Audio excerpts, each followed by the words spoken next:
13 ഫ്രെയിമിൻ്റെ ഒരു തേനീച്ചക്കൂടാണ്.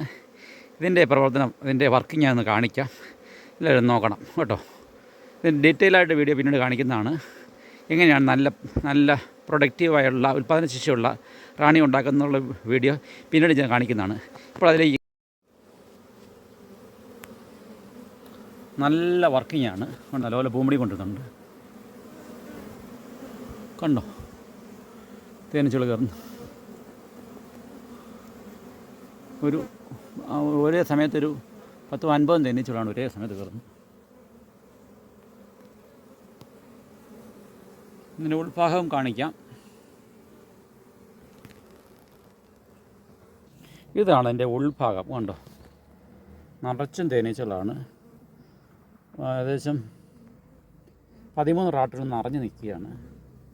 ഇത് പൂർണ്ണമായിട്ട് എനിക്ക് കാണിക്കാനായിട്ട് ഇതാണ് എൻ്റെ ഉൾഭാഗം. അവർക്ക് ഭക്ഷിക്കാനായിട്ട് ചില ഏത്തപ്പഴമൊക്കെ മുറിച്ച് കൊടുത്തിട്ടുണ്ട്. അത് പൂർണ്ണമായിട്ട് ഇന്നലെ കൊടുത്താണ്. ഒരു ദിവസം കൊണ്ട് കഴിയുമ്പോൾ അത് പൂർണ്ണമായിട്ട് അത് തിന്നും. നല്ല പോഷകാംശമാണ്. പൊട്ടാസ്യവും മഗ്നീഷ്യവും കാൽസ്യവും അയണും എല്ലാം ഉണ്ട്. അത് പച്ചയ്ക്കാണ് കൊടുത്തിരിക്കുന്നത്. പഴുത്ത പഴമാണ്, പുഴുങ്ങാതെ കൊടുത്തിരിക്കുകയാണ്. പുഴുങ്ങിയും തിന്നുന്നതാണ്. തേനീച്ചകൾക്ക് നല്ല ഗ്രോത്ത് ഉണ്ട് ഇങ്ങനെ കൊടുക്കുമ്പോൾ. നല്ല വളർച്ചയുണ്ട്. സ്വാഭാവികമായ രീതിയിലാണ് വളർത്തുന്നത്. അധികം ഫീഡിങ് കൊടുക്കാറില്ല. ഇത് കരിഞ്ഞോടിയിൽ തേനീച്ചയാണ്. നല്ല വളർച്ചയാണ്. Thank you.